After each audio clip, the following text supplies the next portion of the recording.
Remove your e-bike battery before beginning. Press and hold the LCD power button for 5 seconds to clear out any remaining charge. Be sure the e-bike is supported so it doesn't tip over. Begin at the back of the e-bike. Locate the cable connection behind the crankset on the e-bike's left side leading from the controller to the motor. Using scissors, carefully cut the zip ties holding the motor cable in place. Then disconnect the connector by pulling it apart. Remember to grip and pull the connector itself, not the cables. Locate the rubber strip under the down tube. The strip covers the channel we use to route the cables. Remove the strip to expose the cabling. Disconnect the main wire harness cable.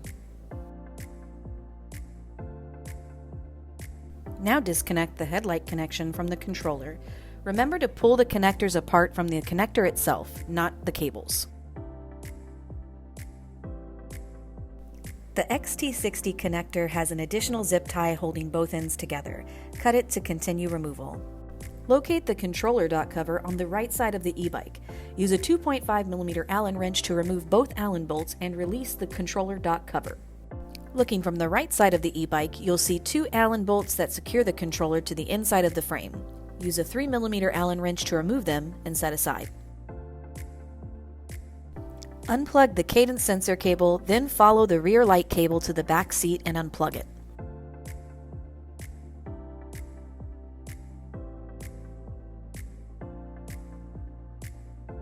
To remove the controller, verify you're not pinching any wires and have undone all its connections. Take the controller out while carefully guiding the cables as they come through the openings underneath.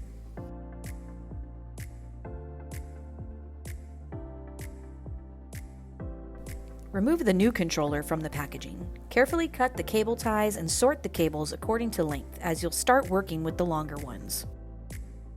Start by feeding the tail light cable from inside the controller dock up through its channel.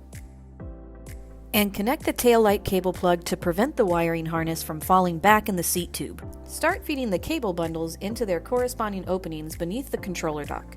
Line up the controller so the threaded holes are facing towards the back.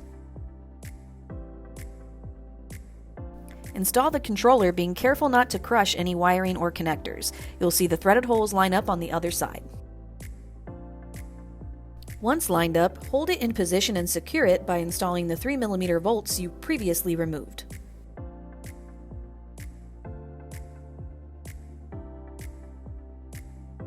Start connecting the cables inside the controller dock. Match the connectors with their identical counterparts.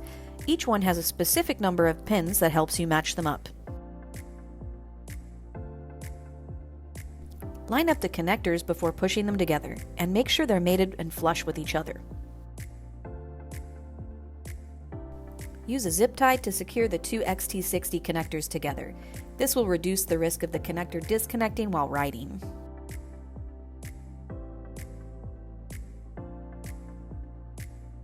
The motor cable is fixed along the left chainstay until it reaches the motor connector. Make the connection and secure it in place using a zip tie.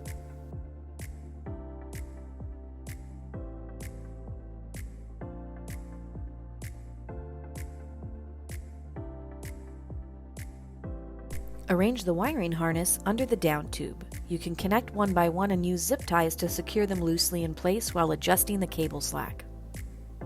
Now you can finalize adjusting the slack on the cabling, making sure there are no loops or cables that can get caught or tangled.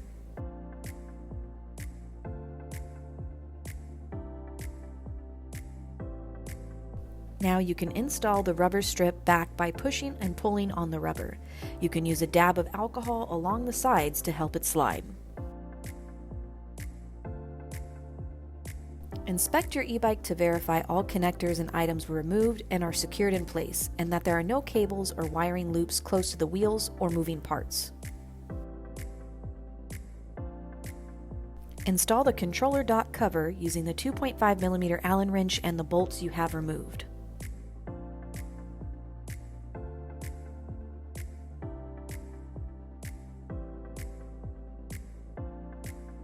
Install the battery pack and turn on the e-bike to verify the LCD shows no errors.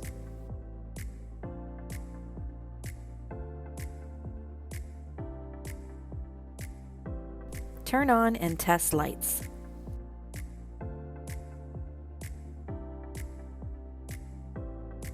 Before riding, do a pre-trip inspection. Test your e-bike brake system and motor inhibitors are working, gradually testing the pedal assist levels one by one.